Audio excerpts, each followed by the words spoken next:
যোদ্ধা তাৰ ওপৰতে সংগতি ৰাখি পেলাই এই নাটকখন ছাৰে লিখিছে ছাৰে পৰিচালনাও কৰিছে এইবাৰ নাটকখন প্ৰথমে স্মিতা বৰ্মনে গোটেই ডিজাইন কৰিছে প্ৰকল্পটো এবাৰ 20 জুনত তিতাবৰ দেৱবৰুৱাৰ প্ৰেক্ষাগৃহত মাতিছে প্ৰায় 12টা অনুষ্ঠানে আমাক আমন্ত্ৰণ জনাইছে আজি ইয়াৰ শুভ মুহূৰ্তত অনুষ্ঠান হ'ল ৰাগিনী প্ৰডাকশ্যনৰ উদ্যোগত এই নাটকখনি হ'ব আৰু আমাৰ অতি শ্ৰদ্ধাৰ অৰুণ হাজৰিকাদাই ইয়াৰ শুভ মুহূৰ্ততে আমাক শুভাৰম্ভ কৰিলে আমাৰ লগত কেইবাগৰাকী অভিনেতা অভিনেত্ৰী বহি আছে এবাৰ আমাৰ লগত অসমীয়া চলচ্চিত্ৰ তথা ভ্ৰাম্যমাণ জগতৰ বলিষ্ঠ অভিনেত্ৰী কল্পনা কলিতা ইয়াৰ আগৰবাৰো কৰিছিলে জুপিতৰা ভূঞা তেখেতে এবাৰ আমাৰ লগত এটা চৰিত্ৰ কৰিব বিষ্ণু ৰাভাৰ মোহিনী ৰাভাৰ চৰিত্ৰটো আৰু সুমি ভৰালী তাই কনকা বুলি এটা চৰিত্ৰ কৰিব তেখেতে গতিকে তিনিগৰাকী অভিনেত্ৰী আছে লগতে আমাৰ কেইবাগৰাকী অনিল দা আছে ৰাজু দা আছে অপূৰ্ব দা আছে অদীপ্ত আছে আমাৰ গোটেই প্ৰকল্পটো এবাৰ নিয়ন্ত্ৰণ কৰিব বিছমিল্লা খান এৱাৰ্ডী হিমাংশু শৰ্মা দেৱে আমাৰ সহ পৰিচালক হিচাপে ভাস্কৰ দা থাকিব গতিকে এই নাটকখন 20 জুনত কৰাৰ বাবে আমি খুবেই আগ্ৰহী ইয়াত বিষ্ণু ৰাভা চৰিত্ৰটো কৰিবলৈ পাই মই সঁচাকৈ কৃতাৰ্থ গতিকে সেইজন এজন গণশিল্পী আচলতে এটা শিল্পীৰ চৰিত্ৰ কৰিবৰ কাৰণে নিজকে শিল্পী হিচাপে প্ৰস্তুত কৰিবলগীয়া হয়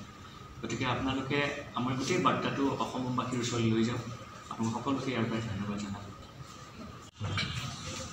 ৰাভা দিৱসৰ লগত সংগতি ৰাখি ৰাভা দিৱসৰ এখন নাটক আমাৰ প্ৰকাশনা গোস্বামী ডাইৰেক্টৰে ৰচনা পৰিচালনা কৰিছে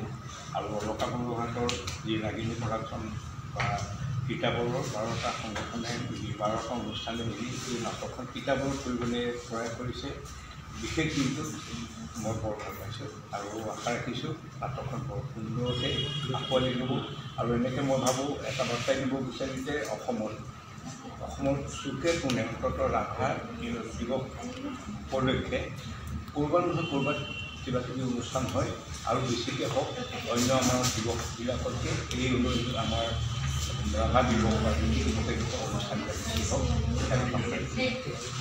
আজি এই বৰ ধুনীয়া মুহূৰ্তটোৰ প্ৰাক্ষণত মই গুৱাহাটীলৈ অহাৰ পাছত এই নাটকৰ সত্তাটোক মোক জীয়াই ৰখাৰ যিজন গুৰু শ্ৰদ্ধাৰ প্ৰভাত গোস্বামী ছাৰৰ শ্ৰীচৰণত ইয়াৰ পৰা সেৱা জনাইছোঁ লগতে মই বহুতো নাটক কৰিছোঁ কিন্তু তাৰ ভিতৰত খুব চেলেঞ্জিং কেইটামান কেৰেক্টাৰ এগৰাকী পৰিচালিকা যিগৰাকী পৰিচালিকাই মোৰ অবিহনে সেই চৰিত্ৰকেইটা কাৰো লগত কম্প্ৰমাইজ কৰা নাছিল কম্প্ৰমাইজ ইন দ্য চেন্স সেই চৰিত্ৰকেইটা আমাকেই কৰিবৰ কাৰণে তেওঁ খুব জোৰ কৰিছিল মোৰ অতি মৰমৰ স্মিতা বৰ্মন বাগৰুগীৰ বিষ্ণু ৰাভা স্মিতা বৰ্মনৰ মানৱ সন্তান আচলতে এই নাটকখন আমি জ্যোতিপ্ৰসাদ আগৰৱালাৰ ওপৰত জ্যোতিপ্ৰসাদ কৰিলোঁ তাৰ আগত মোৰ প্ৰথম বায়োপিক আছিল নাথুৰাম গছে তাৰ পাছত সুভাষ চন্দ্ৰ বোস কৰিছোঁ আটাইতকৈ ভয়ংকৰ এখন নাটক কৰিছোঁ লক্ষ্মীনাথ বেজবৰুৱা গোটেইকেইখন নাটক কৰাৰ পাছত স্মিতাই ডিচিশ্যন লৈছিলে বাগৰুগীৰ বিষ্ণুপ্ৰসাদ ৰাভা আজি আমাৰ চিনাকি Assam state film finance and development কৰ্পৰেশ্যনৰ ডেপুটি চেয়াৰমেন অন কেমেৰা মই যদি কওঁ মোৰ এই গোটেই দীঘলীয়া যাত্ৰাৰ পৰিক্ৰমাত আমি চৰকাৰক দিয়া বায়'ডাটাখনত মোৰ কোনো এডুকেশ্যন কোৱালিফিকেশ্যন নাই দিয়া জমা দিবলগীয়া হোৱা নাই মাত্ৰ মোৰ নাটকৰ জাৰ্ণিটোৱেই মোৰ বায়'ডাটা শীৰ্ষ কৰ্তৃত্বত গতিকে মই চিৰজীৱন কৃতাৰ্থ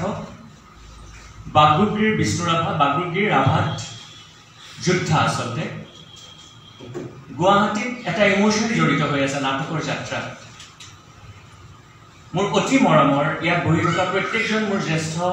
ব্যক্তিৰ লগত আমি বহুত নাটক কেইবাখনো মঞ্চায়ন কৰিছোঁ